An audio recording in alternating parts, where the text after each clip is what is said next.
Hello, everybody. Welcome to the Money League. Harjus, I don't know if you have to talk about EPL or the Saudi League. Looks like the Saudi League is a real money league right now.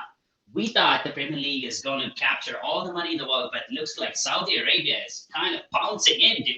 Literally, name a player. All the I wouldn't say retired players, but towards the end, Karim Benzema, N'Golo Kante, Aren't like they? 200 million, and then Aubameyang, Messi, Ronaldo, of Gundogan? Did you see the course. Gundogan rumor? Yeah, Gundogan rumor, dude. Like, and Like the these main guys are teams. they're in their primes, late Yes, primes. yeah, and like the four teams which are putting all the money are like Al Nasser, of course, and then Al Hilal, Al Ittihad, and Al Sabab. These are the four teams like pumping out money. But I'm like, it. I don't know, dude. I think it might be the richest league in the world. You never know. They're like a private league. They're not going to release the funds, but I'm sure they're more richer than all the leagues combined. Yeah, and I don't think they're getting any poorer, Right? right? Like I don't think they're getting poorer. Like their source of income isn't the club itself. They're pulling it from other sources. It's endless money. Yeah. Um, Yeah, I don't know. We're gonna see the first $1 billion deal here soon enough. It might even be Messi if he adds enough term. Well, I mean, Yeah. Benzema, if he added 2 more years, would have been $1 billion deal, right? I know, right? That was like what 200 million So a year or something like that. yeah, so we might just see $1 billion deal. Like, what if it's Oh, Mbappe? bro, You know, I know. what if it's It's Haaland, possible. right? Oh, Like, what if it's I don't know if Neymar? Neymar not that old. What if it's Neymar? yes, I can see Neymar doing that. I don't see What if Holland he doing did it. five by 200 is a billion. Yeah, 4 by 250. yeah. I can completely see Neymar doing it because he's kind of a scumbag attitude here and there, which is good, but for his game. But I can see him going to Saudi. But dude, insane. Looks like Saudi is taking over the entire sports world like silently. First, they took over the top clubs in Europe, and now they bought out the PGA. That's a different topic, but again, they bought out the PGA this morning, and now they're buying all the players. Ronaldo, oh my God, Ronaldo, Messi playing in Saudi Arabia, El Clasico in Saudi Arabia, dude, that's insane. Oil classical. Oil classical. Oh, El Clasico, there you go, Oil there you classical. go, Oil dude. classical. But I don't know, it's been crazy. Like I think today has been pretty exciting for the entire sports world, and I I just think was it shows they're legit. I think it shows they're legit. Like this isn't the flash in the pan. This isn't a one-time thing. Like this is legit.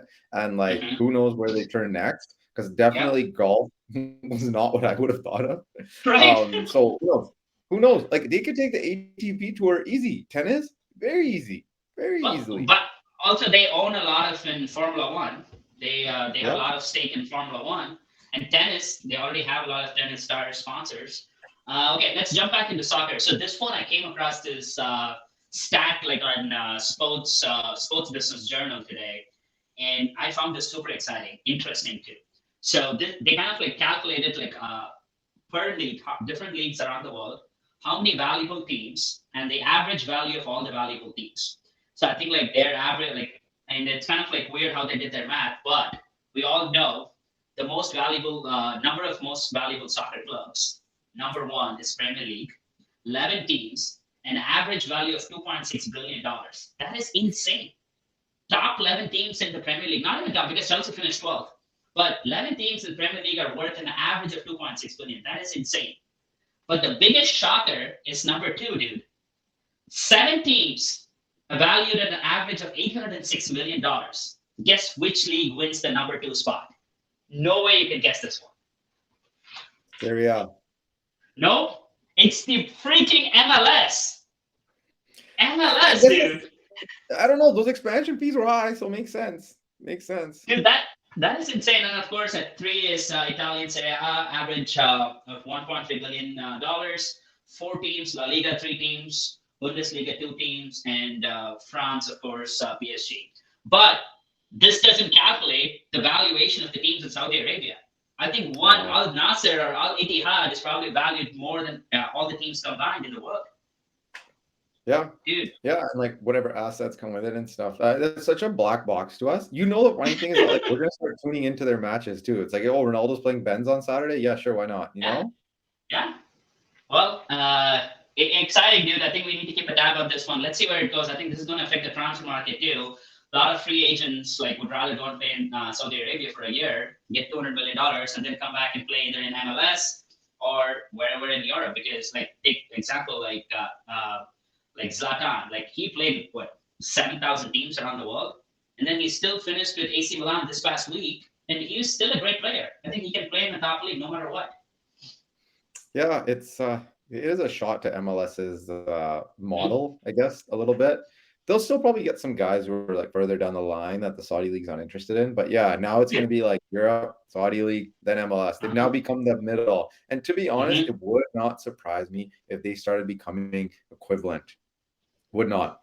It would Would not. not, but again, I think like the biggest challenge for Saudi Arabia right now is they don't have the same like the fanfare or like this.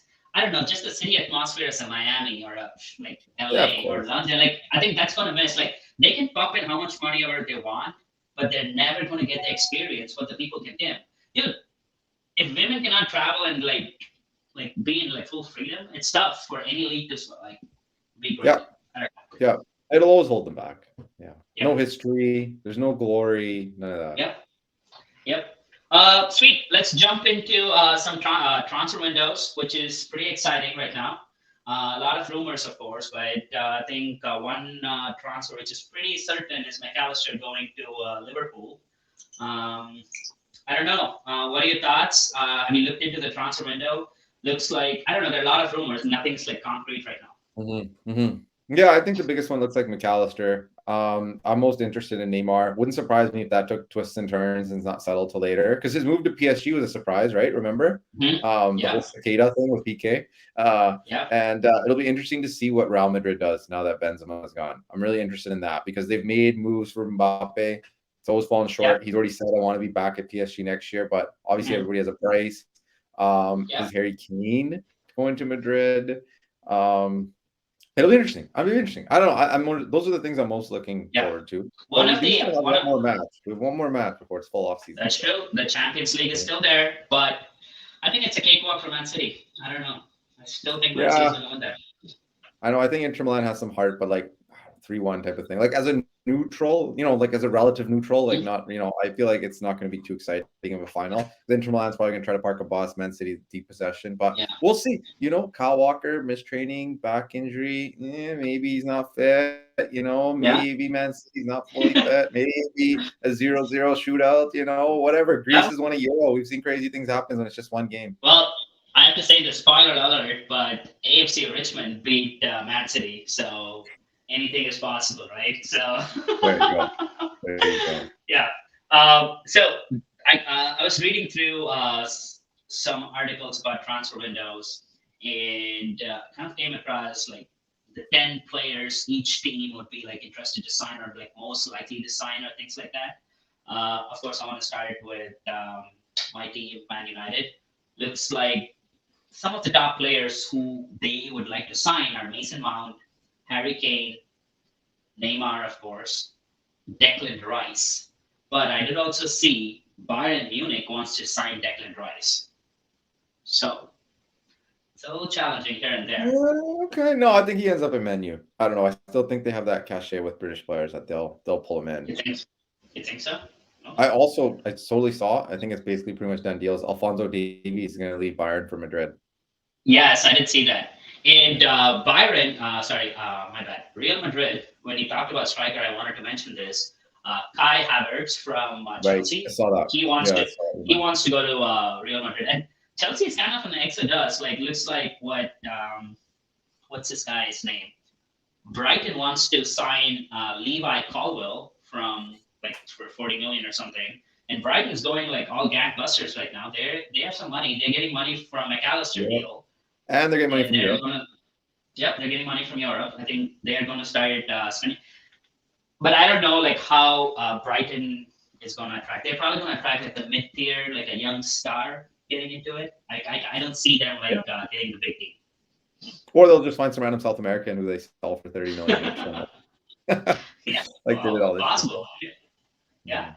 and I was looking into Liverpool. With Liverpool are interested in Mason Mount as well, and they want to sign Julian Timber from Ajax. They'll probably sign him, and they have like a Southampton defender who they want to sign. So those are like the top players. Arsenal. is deciding to first extend their existing players. Like Saliba, their talks for his Mhm. extension, and yeah, they're trying to extend all their current players. But I did see Grant Xhaka. He wants to go to Bayern Leverkusen. That's So weird. Okay, yeah, it's whatever. super weird right there. And of course, Chelsea is going to spend more and more money with all the players going. And one transfer which stood out to me was Christian Pulisic to AC Milan. Yeah, I saw that he's pretty much guaranteed to leave, right? I don't know, but I didn't see Yeah, the Milan part, but it sounds like he's done in Chelsea. yeah. And Man City, they're going to get the top players. They want to. They're in pursuit for Theo Hernandez from AC Milan. Gundogan, like Pep came out and said nothing's agreed and he thinks he's going to be a City player. But again, if Saudi is going to put like a $250 million deal in the table, he's going to take that. How do you say So no? It's tough to say no. exactly, how do you say no? And looks like Tottenham is kind of in an exodus. Like Harry Kane is probably going to leave. They're going to get like 90 to 95 million for him. Hugo Lloris put his transfer request today. Coming off like a big injury, so that's like a little concerning there. I don't know which. I'm pretty sure some team would take a flyer on him, but I don't know who. And I think Tottenham they got a new manager, Ank. Oh my God, I'm going to butcher his name. I don't know. I'm not even gonna try to Post- say it. Ank Postecoglou. Okay, that's the guy. I got it. But again, I think it's going to be a rebuild for Tottenham. They should probably just scrap every star they have, get the money. Uh, if I was them, I would get rid of all the injured players. They had a lot of injured players. Richarlison, Eric Dyer, like dude, they have like a bunch of injured players, but potential superstars in other teams. They should get rid of everybody and start from scratch. Yeah, they should. It's hard to justify that to all your fans, obviously your supporters. So you have to invest in something, but hopefully they invest in some young talent that works out for them, right? Well, I think half of Celtic team is going to be in Tottenham because of the coach. It'll be interesting to see. It'll be interesting to see how the new manager, he's gonna have to navigate a different transfer market now, first time. Mm-hmm. Yeah. Arjus, I want to finish today's show, of course, with a little bit of injury. A lot of people, of course, like what you say, want to know what's the most common injury or like one of the most common injuries in soccer and how it affects professional athletes. How does it affect recreational athletes? I know it's like tough to like sum everything within a couple of minutes, but you're a No, doctor and we trust you. Yes. that's so funny. Yeah, I mean, the most common things are muscular strains, right? Hamstring and calf are probably pretty close together, so we can focus on hamstring, but there's a lot of translation probably between both. Um, big factors that play into it, muscle imbalances, lots of minutes, fatigue itself within the game, and then honestly, just a component of bad luck, right? So these stretch mechanisms where you see a guy sticking their leg out, whether it's for a tackle, whether it's just for a ball, whether he slips on a wet, rainy pitch or something like that, can lead to that happening, and it can be quite painful. And also, you see the biggest part is that it's hard to play.